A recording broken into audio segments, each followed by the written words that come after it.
Whoa, get myself organised. Hey everybody, hope you're all doing great. It is like Saturday afternoon, late afternoon on a Saturday. How cool is that? I hope you've all had a gorgeous day. Um, so, awesome to see so many people already signing up for my new free training about how to teach yoga retreats online. We're going to have super fun with all of that. Hey everybody, hey, Diane's here, yay, great. So everybody who's already signed up for that how to teach yoga retreats online, fantastic. If you haven't signed up yet, you've still got oodles of time. The link is in my bio. We're going to be having fun with that training coming up shortly. But for right now, I'm going to bring on Diane of Diane Lavender Room, who is our special guest of the moment. Hello! Hello! Look at you, all up and bright and fabulous first thing I in know, the that's morning. got to put the glasses on, otherwise my eyes don't look like that. They're quite awake. Well, I think it was blurry if I take them off, so I have to keep them Folks, one of the things I love most about living with Diane is, look at that. She's got this incredible wall unit behind her, which is full of yummy essential oil goodness, and it just makes the best backdrop for live videos. Is that It's got Tiasha's here? yeah, God, look at it. our essences on that shelf there, and this essential oils are on the desk behind me, but yeah, and books and all kinds over there. Yeah, it's very nice. Spends a lot of time. So, introduce yourself, lovely. Where are you? What do you do? What's your Instagram handle?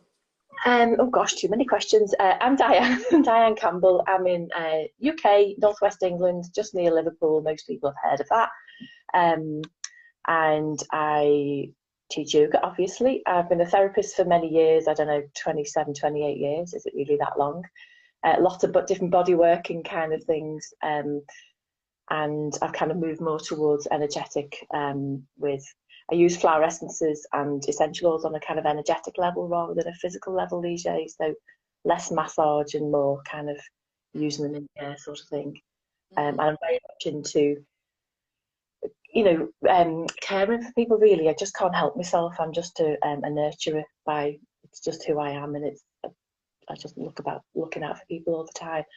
And my Instagram is Diane Lavender Room because my business is called The Lavender Room. And this is it, the Lavender Room, a room painted in lavender. No joke. I just want to come and play with all of those things. Well, thank you so much for giving us some of your weekend time to talk about what is your business looking like now, Di. So maybe could we start with, let's start here. So I was very lucky that Diane came on the Abundant Yoga Teacher Retreat in January. So we got to spend some time together, which was lots and lots of fun. And then she had a fabulous trip to Australia, which was going to be such a highlight. And I was going to meet her for coffee, and we were going to do yoga nerdy things, and we were going to meet Jody, and it was going to be great. And then coronavirus. So you were one of those people who was caught out abroad when things started to go sideways. Yeah. Yes, that was very scary. So we were oblivious to it all kicking off. We were in a motorhome. We picked it up in Sydney and we drove up the East Coast, up to Cairns, calling on our various friends along the way, and planned to meet up with a few people along the way. And some of those didn't quite work out.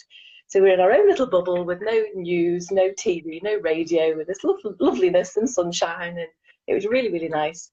And then we got up to Cairns, and it kind of hit us a bit, really. It's like, oh, what's going on here? And then it was actually with a conversation, something that Linda sent me a message about the aviation, and something that she said in her message that made me think, oh, perhaps we need to think about trying to get home. And then it was all a bit stressful about how we're going to get home and shutting down the internal borders and trying to get to family, because I've got family in Melbourne. So we went to them, and then thankfully we managed to get an extra flight out. Cost us an arm and a leg each, but we got home. Compared to what? Okay, so you, I mean, it's not like you were at home doing your thing, making a gentle transition into what your business looked like. But I was quite prepared, actually, because I was on an hour about whether to take the laptop away with me, and it's like, but I did. So I was quite prepared to teach from a cousin's living room in Melbourne while I was away. If we got stuck there, I was quite prepared to do that. Amazing. So tell us, now that you're home again and you're settled and it's been a little while, what does your business look like at the moment compared to what it looked like before you locked down? Mine's very different. I've been watching these. Well, I've been really enjoying watching what other people are doing, and the kind of Yeah. thing that's different about me is, I think most people have had a private classes already set up, as in church halls or wherever. Yes. My business has never looked like that because I don't have kids and I don't go on holiday in school holidays. To work like that, because I've done it in the past, everyone wants to be coming to class when I'm on holiday. They want to have time off when I want to teach. So it doesn't really work for me. So Mm-hmm. I work in gyms. I'm employed by the local council, and I work in 3 different places for them. I teach 5 classes for them.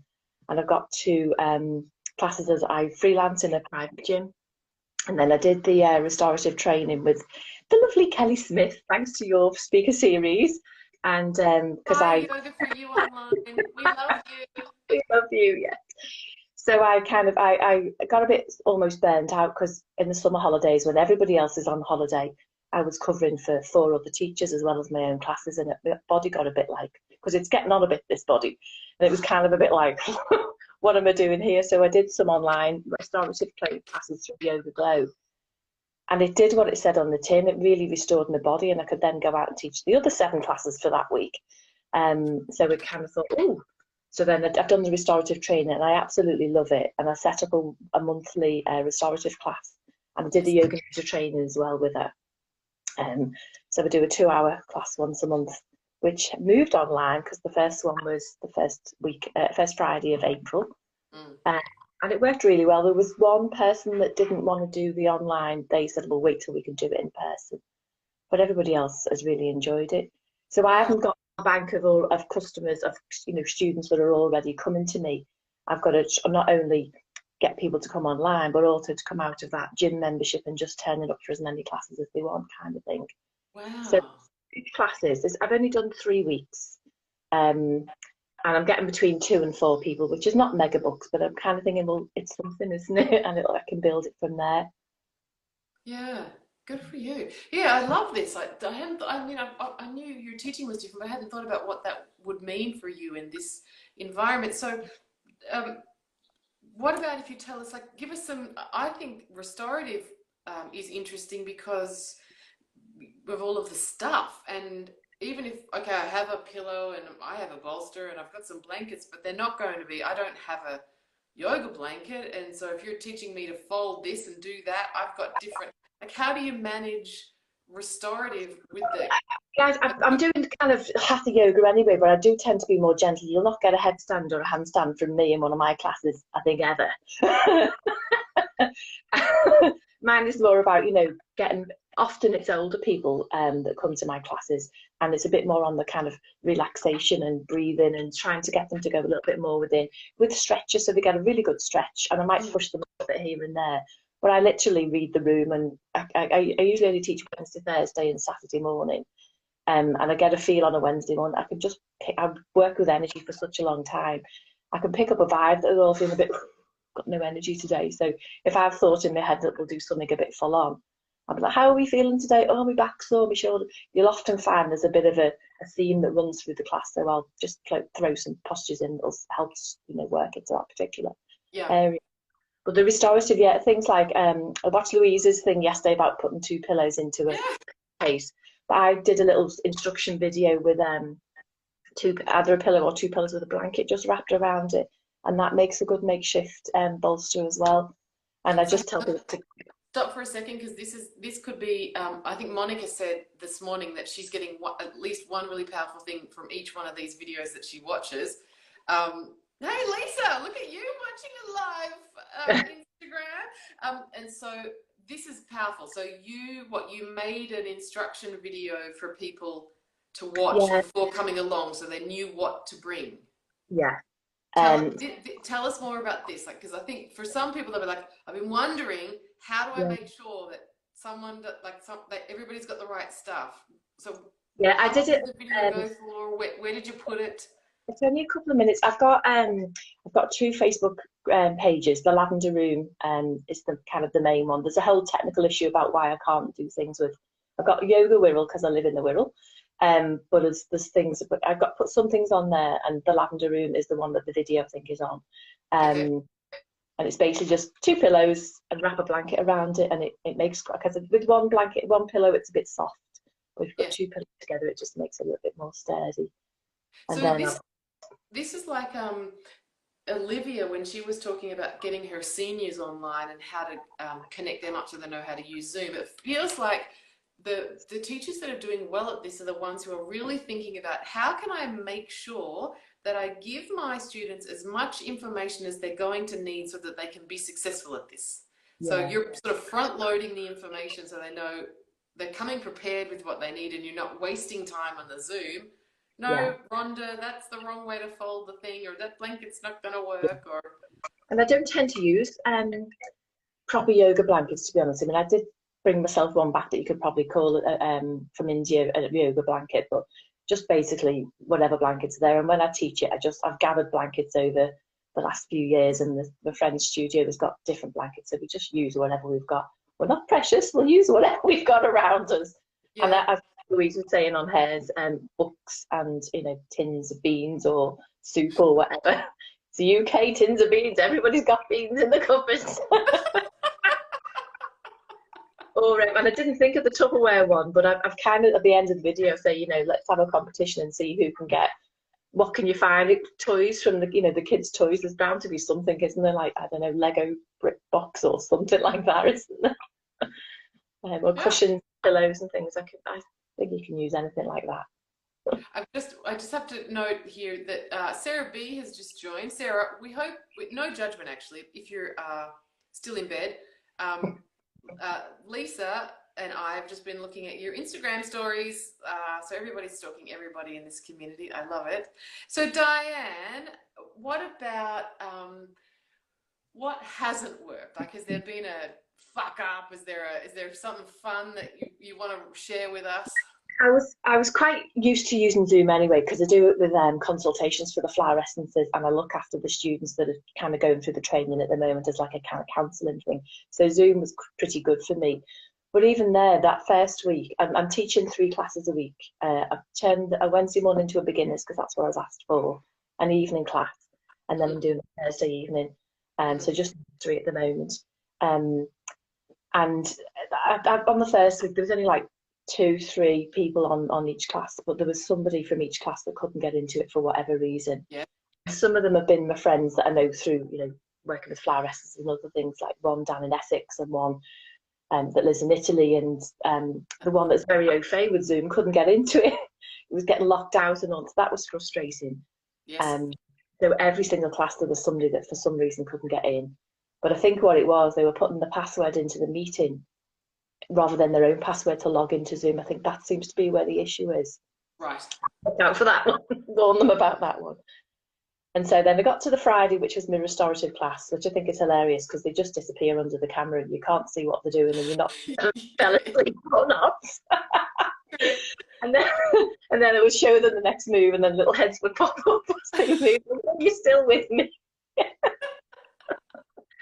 But then I did a trick that somebody said about using the phone for recording, and then I had the laptop up behind with the screen with the 4 shares on, and I thought the music's missing. I'm going to put the music on.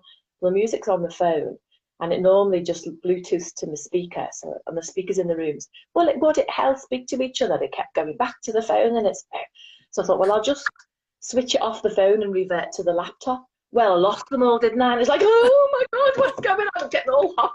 Thankfully, I didn't swear. And then I found them back on my laptop, and it was like, oh my God, if that had been the first experience, I might never have done another one. It sounds like, you know, in Autobiography of a Yogi, where at the start when Yogananda's just met his guru and he's just starting to go to the ashram, and every now and then his guru is just like, pop, gone, like samadhi. It's kind of like that, like the teacher's teaching and then... We were all there when I got, which was nice. They were all still waiting for me. And one of them doesn't know me very well because the restorative's getting that's always sold out every time when I do it in person. But this was Good Friday when I did it, so there was less numbers than there would normally be anyway. So, so that was quite funny. Sarah says that saucepans make good block substitutes. Oh, I have like one, so I'm failing. I've got no kids' toys. I don't have the Bible. I've got one sauce, but like I've got no Tupperware. You've got books though, haven't you? You can make up for it in the book. So I got some books out and I said, they don't have to be yoga books, but you can use it. Is it like a whole shelf of yoga books? You can use shades of grey. I won't judge. If you've got all of Harry Potter is okay for yoga. Yeah. And they also added extra with mine is I've got 2 chickens at home, and I've got a patio window that I set everything up in front of the patio. And if it's too hot, because I'm a woman of a certain age, I have to open the door, and you can hear them when they're going to bed. They do this going to bed song, and you can sort of hear like this kind of chicken noise in the background, which people love. You sometimes in the garden as well, barking. We've had a lot of people talk about their dogs and their cats crashing their Zoom classes. No one's ever had a chicken, make themselves. I like it. Yeah. So the dog's usually in the garden because she likes being outside at this time of year. But if she hears any other dogs walk past, she'll bark. But thankfully, she just does like 1 bark or 2 barks. It's not like a little dog syndrome where they just go on and on and on. She's very good. No, I'm sorry. Di, tell us about you said something just now, which hey, Louise is here. You said something just now about doing consults with flower essence consults via Zoom. Tell us about those. They sound interesting. Do you know what flower essence? And there are some Australian bush that are very popular. I know what they are. Yeah, but batch flower essences are usually the ones that I've heard of. They're very powerful. I'm kind of things have got to be proven to me. I don't just take things on face value. And when I first came across them many years ago, I was like, oh yeah, they don't work. But so my friend that now lives in France, she runs an online flower essence practitioner course. There's something called a British Flower and Vibrational Essence Association. Who knew? I'm a member of it, an advanced practitioner, and it's a bit like the way that homeopathy works. But so I mean, the one that comes to mind, overwhelm, which a lot of people are feeling overwhelmed at the moment, and there's one of the batch essences called elm, which is from the elm tree. And they're made from like the vibration of the flower or the tree, or it can be an environmental essence as well. And if you're feeling overwhelmed, you just take a couple of drops of that, either on your tongue or you can put it in your water, and it just helps you to kind of overcome that overwhelm. Here's one I prepared earlier. It looks like that. Overwhelm is a place that I can get to quite easily. So there's always essence as well. So you do consults with people you can do of what they might like to have. So it's quite good. So it's a bit like a counselling session, really. And how I mostly do it is with the students that are doing the course. They get to about, quarter of the way into the course. And if there's anything going on in their life that's perhaps not brilliant, like they're in a relationship or a job that they don't like and they're just hanging on because they're used to doing it, it changes you from the inside and suddenly things get a bit, and cracks appear. And there's been so many people just completely change their lives just from working with the flower essences. So I know how powerful they are because I've seen so many people and making such a difference. If people are watching this and they're interested, can they like contact you? Are you doing consults now? Yeah. It's just that I haven't kind of the technology setting it all up on the website. I think they are on there. It's a while since I've looked at it, but yeah. Okay. Just that most people have never heard of it or don't really understand what it is. But there's a whole bit of it. I bought some rescue remedy for my dog, and then of course I thought, at the shop, can you use rescue remedy for dogs? It's like, yeah, okay, get it home. And then I gave him some drops, and then I did another search. I said, never give your dog alcohol, I could die. And I thought, oh shit. No, it's only like one drop. Yeah, it's only like one drop in a water or something. Or you can put it on plants as well. You can put it in on plant. If you've got a plant that's looking a bit sorry for itself, then some willow. If you think of the willow trees or with the hanging, it looks a bit sorry for itself. I think, well, the willow is the essence, and that another batch essence that will help to make you feel a bit better. And I bring this into my relaxations. I'll sometimes do like a meditation and give them a choice of 3 trees and give them an idea of why they might choose that tree and go and lie underneath that tree and feel that strength. Or because oaks are all about big, strong boughs, aren't they? And very rooted and very capable. I know a lot of oak personality types, as in we're very confident and we just got to do it our way.